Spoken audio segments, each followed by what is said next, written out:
أكتر حاجة في الدنيا بتفشل، وأكتر حاجة في الدنيا بتقلل قيمتك بين الناس، وأكتر حاجة سببت أمراض وحوادث وفقر، الكلام الكتير. وبمعنى تاني اللوكلوك، الرغي، إنك ما يتبلش في بقك فولة وتكون لبنتك زرقاء. عمري في حياتي ما شفت حد ناجح ورغاي وكلامه كتير، ولا مسؤول كبير وكلامه كتير. يا جماعة الكلام الكتير بوظ جوازات وفرق بين أحباب. تصدق إن الكلام الكتير وقع أنظمة في دول؟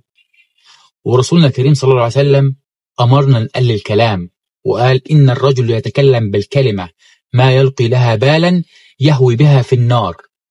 وقال من كان يؤمن بالله واليوم الآخر فليقل خيرا أو ليصمت. وبعد ما ظهرت السوشيال ميديا الموضوع زاد، تلاقي الناس 24 ساعة لوكلوك على الواتساب والماسنجر.